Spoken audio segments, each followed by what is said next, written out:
So the first time I heard the words medical marijuana, I assumed it was a scam. Some way for people who wanted to get high to do it legally. Two things have convinced me otherwise. The first is that I'm a chronic pain patient. And I've had 3 surgeries over the last 10 years and a number of other procedures. I've, tried acupuncture and Reiki and all kinds of healing methods. And I've really struggled with it. So at one point I decided to use medical cannabis, and it's had a remarkably beneficial effect on my life. I've been very grateful for the influence it's had over that pain so that I'm able to manage and be productive in the world. The second reason I became convinced it wasn't a scam is I went to the University of Vermont to get a certificate in cannabis science. And in that certificate course, I read a lot of research, and the research convinced me that medical cannabis has a huge effect on chronic pain, on a number of other conditions too, but of course pain is my focus because I'm a chronic pain coach. So those are the two things that convinced me that medical marijuana is not a scam, but in fact can offer benefit. And that's particularly good news, especially at a time when we've become increasingly aware of the dangers of opioids. The reality is that if you're in chronic pain and you don't respond to anti-inflammatories, then there's really very little that medical science has to offer you except opioid medications. Now, opioids are a fabulous medication for short-term pain, but the reality is long-term, they actually increase your sensitivity to pain. It's not a good long-term strategy. But if it's the only thing you have, then you got to kind of do that dance. Use them so that you can live a productive life. So to have something else come in and be able to treat chronic pain over the long term is really good news. Now, if you've watched my other material, you know that I don't think there is any magic bullet that cures chronic pain, and that includes medical cannabis. I think there are 3 secrets to managing pain, or at least that's what my marketing people want to say.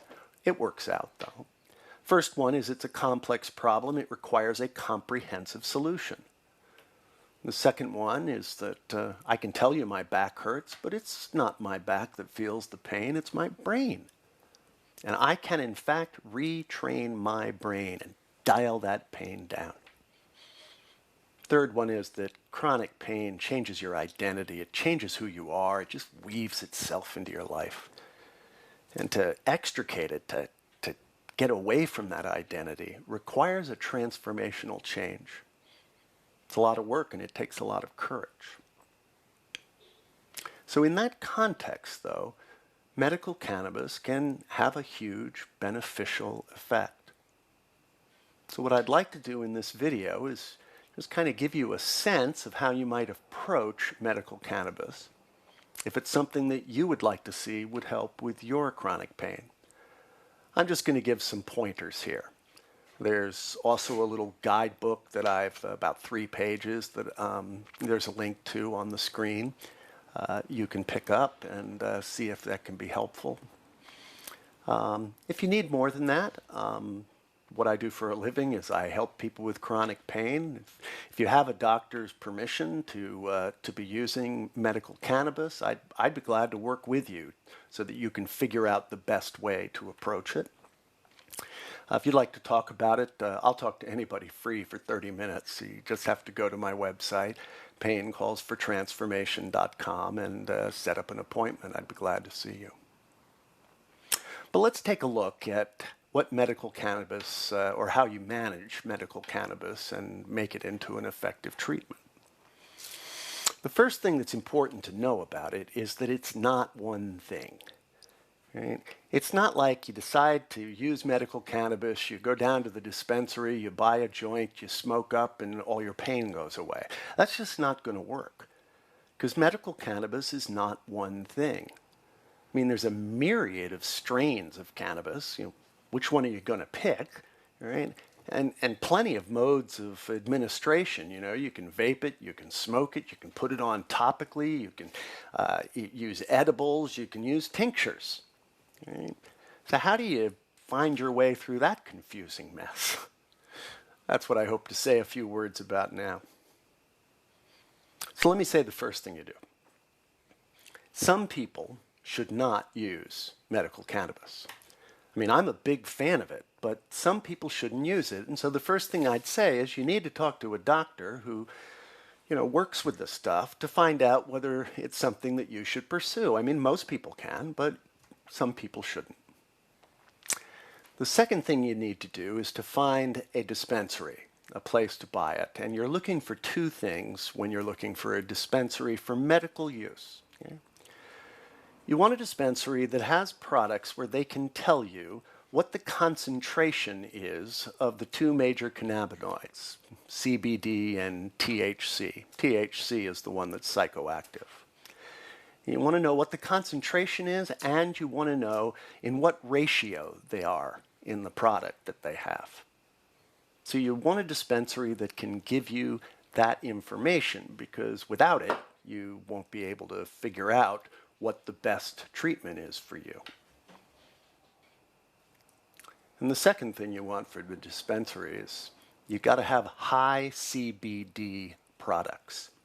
That's at least 15-to-1 ratio of CBD to THC, because you need to be able to manage your pain and not be stoned all the time. So a high CBD product is going to be the way you go about that. So those are the two things you need. You need to know the concentration and the ratio of CBD and THC in the product, and they need to have some high CBD products available for you. Now, there are any number of ways to ingest cannabis. And I'm just going to say, for simplicity's sake, that I would start with using tinctures.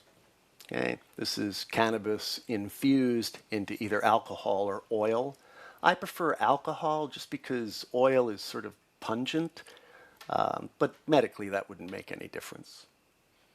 So you use tinctures. Each dose you take, you can be very careful about how many drops you put in so that you can titrate the dose very well. So I just suggest starting with using tinctures. Tinctures, when you ingest it, last about 8 hours, something like that. Of course, with all of this, you have to do your own experimenting. That's the reality of medical cannabis. So if I were you, I would start with a high CBD tincture, about 5 drops of it, just to start. You'll never get high from that. So if you're worried about getting high, I'll be telling you ways that you can avoid that. So you start with a high CBD tincture. That's about 15-to-1 or more. I happen to use a 24-to-1 tincture when I use it. So you start with 5 drops, and then you'd probably start in the evening. And then each day you add 5 more drops. Okay? And you do that until you reach what I call the sweet spot. Other people call it that too. Because if you find that it's effective at a certain point, you can increase the dose beyond what's just the beginning of effective and take more. But at a certain point, if you take more and more and more, it'll start going backwards. It won't work as well. So you reach that sweet spot, you figure out what your best dose is, and that's what you give yourself. That can change over time. In this process, you also would want to start giving yourself a dose in the morning and maybe in the afternoon too. I mean, you got to kind of work this out, whether you want to do it all at once or whether you want to build up slowly. That's the idea, to build up slowly and figure out what the sweet spot is for you as you're taking medical cannabis. Now, researchers have identified about 100 different cannabinoids, what they're called, in the cannabis plant. THC and CBD are just 2 of them. And what they've discovered is that when all of them are taken together, there's an entourage effect. They work better when they're together than if they're isolated out. There are products that have isolated out CBD or THC, and they don't seem to work as well as the whole plant. Right? So you may discover at some point a couple of things. One is that if you use different strains, you kind of mix it up a little bit. That's why it's a good idea to have more than one high CBD product, okay? That you'll have more beneficial effect. And the other thing you may discover is that you need some THC in your cannabinoid diet. I certainly need some. Now, if you're concerned about getting high, I understand, because even though I spent the better part of my late teens stoned pretty much, I don't really enjoy it now, so I avoid it. There are a couple of ways to get THC into your system so that it doesn't make you higher, so you're not impacted by it anyway. The way I do it is I take a few drops of a 4-to-1 tincture before I go to bed at night. That way, if I do get a little high, it's when I'm sound asleep and I don't know anything about it. The other way you're apt to get some into your system is when you have breakthrough pain. It's sometimes during the day, my back starts to really get into a lot of pain, and I need to do something about it. And so I vape. That is to say, rather than smoking a joint, there's an extracted oil that you basically boil and inhale.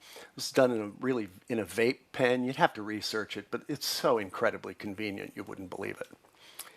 So I use a vape pen, and I'm apt to vape a 7-to-1 ratio because I don't get very high from that, even if I take 3 or 4 hits from it. If you don't care about getting high, you might go with a 1-to-1 or a 4-to-1. And if you are really worried about it, I'm sure you can find a 24-to-1 ratio if you wanted to. So for breakthrough pain, you can use a vape pen and get some relief that way. The other question, there are just a couple of other things, is if you look at the dispensaries, you're going to hear about 2 kind of groups of cannabis strains, indica and sativa. There's some debate as to how big the difference is between the 2 of those things, but I'll just give you the common wisdom. When you use an indica strain, you're looking to calm yourself down, so it's the sort of thing you might take as you were going to bed. All right, it's sort of a body high, it relaxes you a little bit.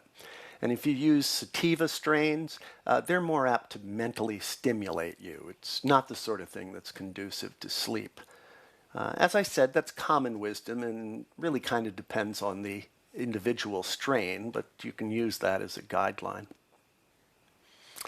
Next thing I'll just say is that you can also use cannabis topically, and I've had remarkable success with that.